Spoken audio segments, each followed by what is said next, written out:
Police आसपास भी नजर आ जाए तो इंसान घबरा जाता है, परेशान हो जाता है कि पुलिस यहाँ क्या कर रही है, किस वजह से आई है, क्या बात होगी। अड़ोस पड़ोस में आ जाए तो भी परेशानी हो जाती है। लेकिन वही पुलिस अगर आपके अचानक घर पर आ जाए तो इंसान की क्या हालत होगी। कोई भी इंसान वहाँ डर जाएगा, घबरा जाएगा, परेशान हो जाएगा, भी क्या बात होगी, कोई एफआईआर होगी या कोई अरेस्ट होने वाला है या कोई क्राइम हो गया या हमारे खिलाफ किसी ने कोई केस कर दिया। नॉर्मली है, कोई भी इंसान हुआ पुलिस को देखकर घबराई जाएगा। तो आज बात करते हैं इसी टॉपिक के बारे में कि अगर पुलिस अचानक आपके घर पर आ जाए तो आप क्या करेंगे, कैसे उन्हें हैंडल करेंगे, कैसे टैकल करेंगे।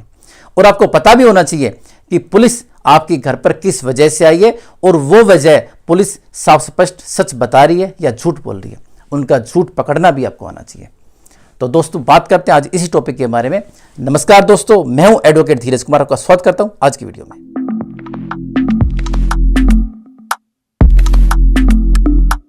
दोस्तों पुलिस जब भी आपके घर पर आती है तो उसकी 4 वजह होती है। उन चारों वजह को आपको पता होना चाहिए।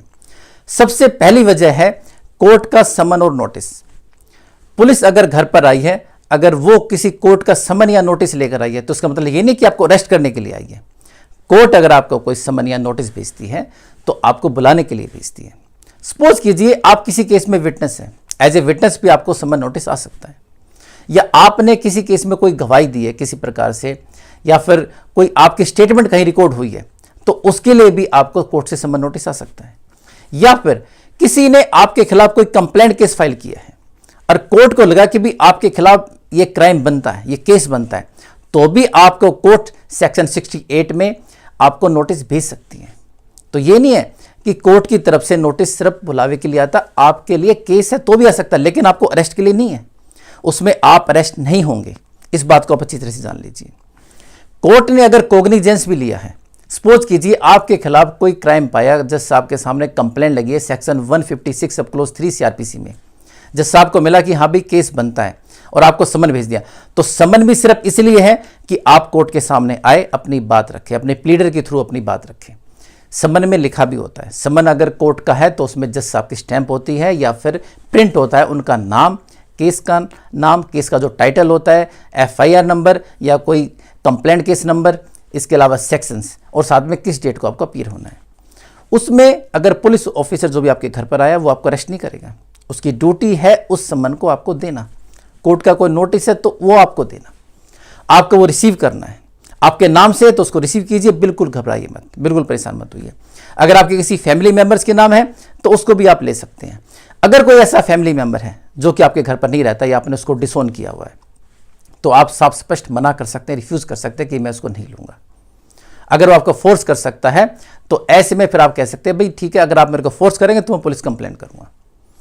अगर वो समन नोटिस बार बार आपके घर पर आता है, यानी कि पुलिस ऑफिसर उसमें लिख कर नहीं दे रहा, वैसे जो पुलिस ऑफिसर आपके घर पर आता है उसकी ड्यूटी होती है कि आप जो स्टेटमेंट कहते हैं कि भी आप उसको लेने से इंकार करते हैं तो उसके पीछे अपनी रिपोर्ट बनाता है। अगर वो झूठी रिपोर्ट भी कोर्ट में पेश कर रहा है, इसके बाद दोबारा भी आए, तो आप उस समन के पीछे खुद भी लिख कर दे सकते हैं कि भी ये इंसान यहाँ नहीं रहता या मैंने इसको डिसोन किया हुआ है और बार बार मुझे परेशान ना किया जाए। ऐसा भी किया जा सकता है। तो सबसे पहले आपको ये देखना है कि जो पुलिसमैन आपके घर पर आया है वो क्या चीज़ लेकर आया है, क्या डॉक्यूमेंट है, किस वजह से आया है।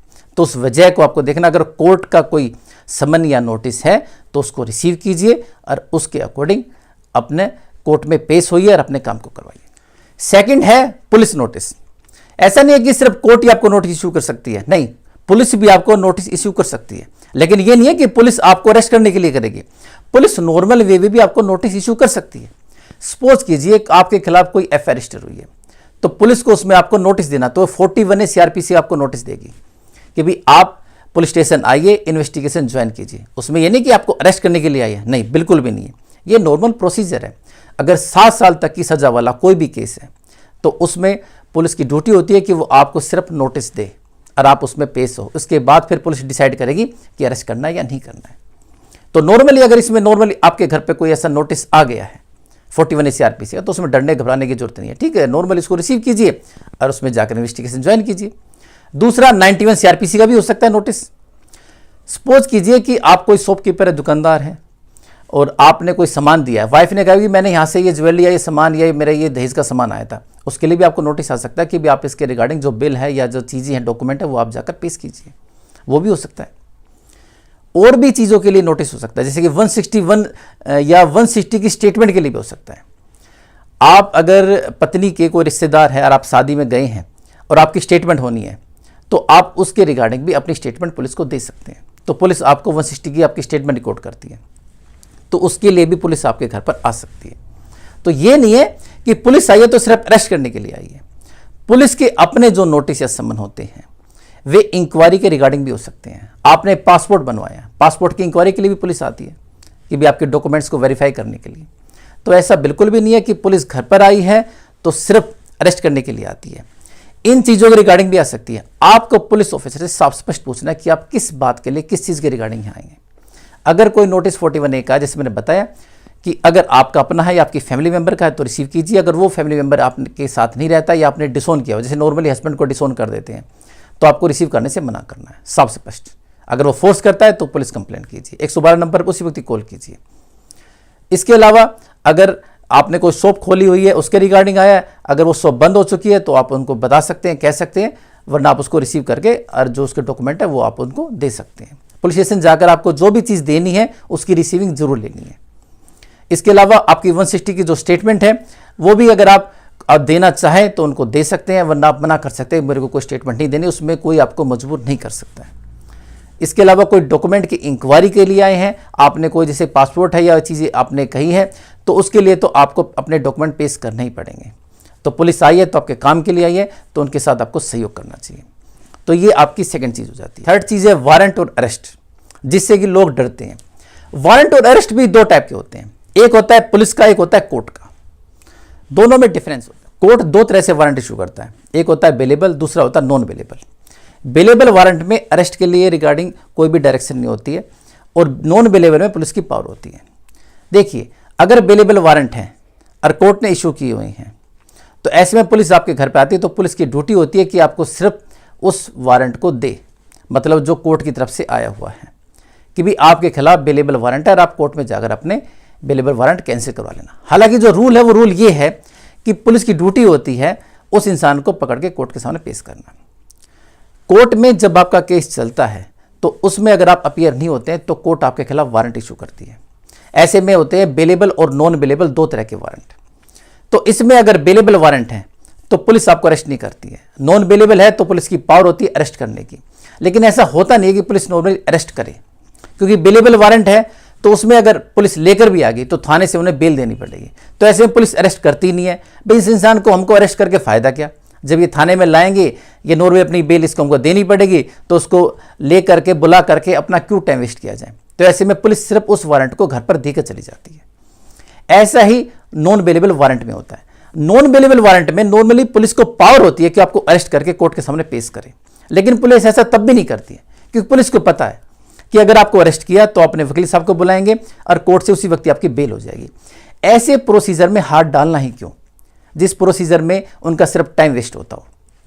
आपको लाओ, अरेस्ट करो, कोर्ट के सामने ले जाओ, तब उनके वकील साहब आकर नॉर्मली कोई ना कोई वजह दे देंगे, बीमार थे, परेशान थे, आउट ऑफ स्टेशन थे, इस वजह से वारंट इशू हो गई, इस वजह से हम पेश नहीं हो सके, तो वे कैंसिल हो ही जाएंगे।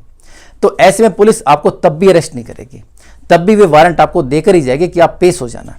हाँ, अरेस्ट करने का मुद्दा जब बनता है जब आप कोर्ट में अपीयर नहीं हो रहे हैं, कोर्ट ने आपके NBW इशू किए हैं नॉन बेलेबल वारंट, और तब भी आप नहीं आए, और कोर्ट ने तब वो थ्रू DCP या फिर DSP या SSP, सुप्रिंटेंडेंट ऑफ पुलिस या डिप्टी कमिश्नर ऑफ पुलिस, इनके थ्रू आपके खिलाफ जारी किए हैं। इसमें भी हालांकि पुलिस कोशिश करती है कि भी नहीं ऐसा किया जाए, लेकिन अगर उसमें भी सेकंड टाइम आ गया तो पुलिस फिर आपको अरेस्ट करके कोर्ट के सामने पेश करती है। क्योंकि जब बड़े अफसर के ऊपर आती है कि भी उसको, कि उसकी ड्यूटी होती है उस बड़े अफसर की कि वो खुद उसको अरेस्ट करके कोर्ट के सामने लेके जाए, तो ऐसे में वो अपनी परेशानी हटाने के लिए उस इंसान को फिर उठवाई देते हैं कि ठीक है, उसको अरेस्ट करो, कोर्ट के सामने ले जाकर पेश करो। तो अगर ऐसे कोई हालात है आपके खिलाफ, ऐसे बार बार वारंट इशू हो रहे हैं, तो इसको इशू मत करवाइए, अपने कोर्ट में जाकर कैंसिल करवाइए। ऐसे में लोग कह देते हैं कि भी ठीक है, अभी हम आ जाएंगे और अपने वारंट कैंसिल करवा लेंगे। तो आपको पता होना चाहिए कि आपके खिलाफ अगर वारंट बेलेबल है तो पुलिस की कोई पावर नहीं है, अगर नॉन बेलेबल है तो उनकी पावर है, लेकिन उसमें भी अरेस्ट नहीं करते हैं। तो घबराइए मत, परेशान मत होइए। अगर किसी मेंबर के खिलाफ कोई ऐसे जारी भी है तो वजह बता दीजिए और उसको कोर्ट में पेश करके उसको कैंसिल करवा दीजिए। नॉर्मली देखा ही जाता है कि अगर बेलेबल वारंट भी होते हैं तो भी पुलिस उन बेलेबल वारंट को एज ए वारंट दिखा करके हम तो अरेस्ट करने के लिए आए हैं और पैसे ऐट लेती है। लोग डर कर पैसा दे भी देते हैं, लेकिन अगर आपके बेलेबल वारंट है तो आपको चेक करना चाहिए, भाई आप मुझे समन की कॉपी दिखाइए, मुझे चेक करना है इसके अंदर वारंट किस तरह का इशू है, बेलेबल है या नॉन बेलेबल है। वैसे तो आपके वकील साहब है, कोर्ट में है, तो आपको पता होगा।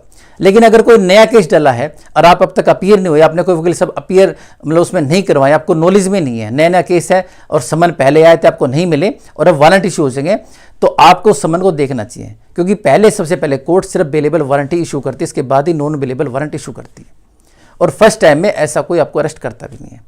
तो इस चीज़ को अपनी नॉलेज में रखिएगा और चेक भी कर लीजिएगा। इसी का दूसरा पार्ट है पुलिस का अरेस्ट करने की पावर। देखिए पुलिस की भी अपनी पावर अरेस्ट करने की। सपोज कीजिए आपके खिलाफ कोई एफआईआर रजिस्टर हुई है, 7 साल से ज़्यादा की सजा है या फिर 7 साल की भी सजा है, तो नॉर्मली पुलिस को पावर है कि आपको जाकर अरेस्ट कर सके, घर से उठा सके। ऐसे में अगर आपने कोई ऐसा क्राइम किया हुआ तो नॉर्मली आपकी नॉलेज में चीज़ होगी या आपकी फैमिली मेंबर की नॉलेज में होगी, तो पुलिस आपको आकर अरेस्ट कर सकती है, और इसी चीज़ का सबसे ज़्यादा डर होता है। इसके अलावा एक सर्च वारंट भी होता है।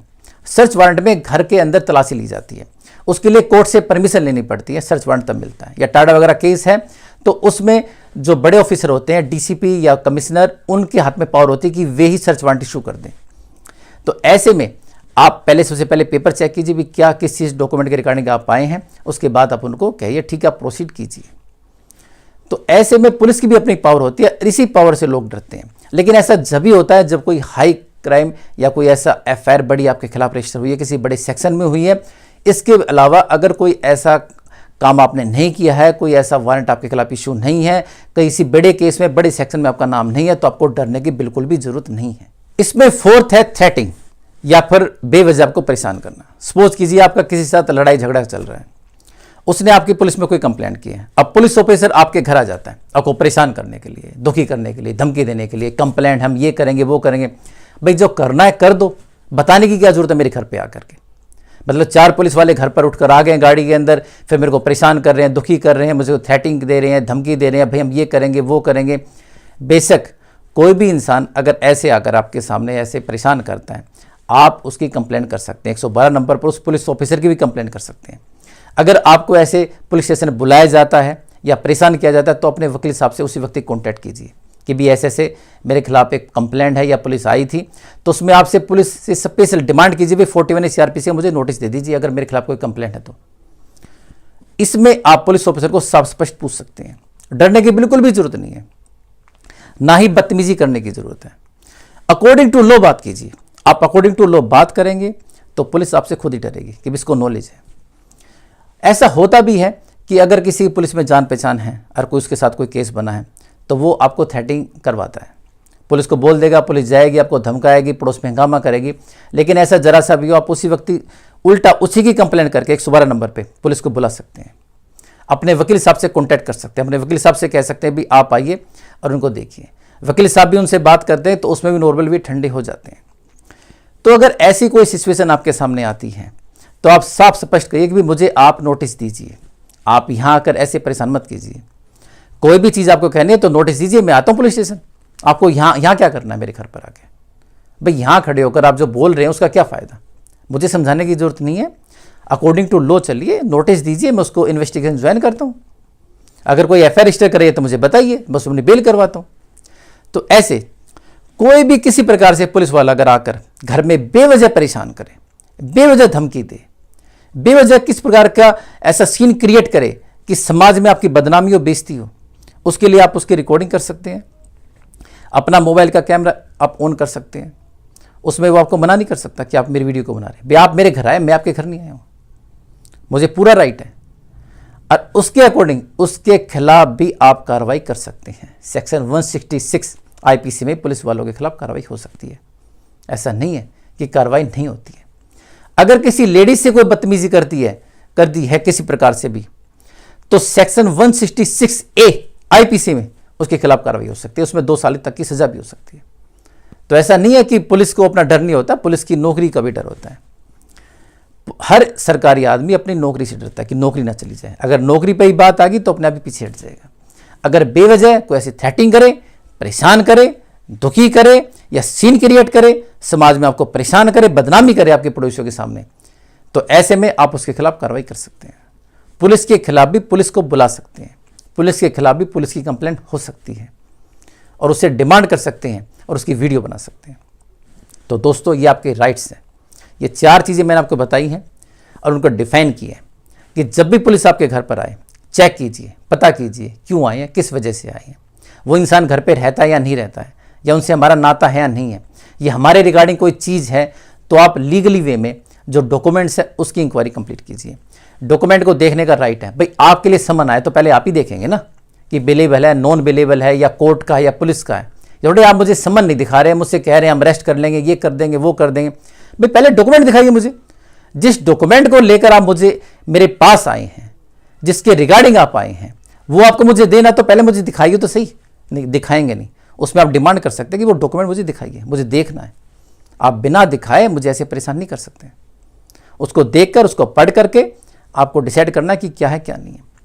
नॉर्मली पढ़े लिखे इंसान सभी है, हिंदी इंग्लिश सभी को समझ आती है।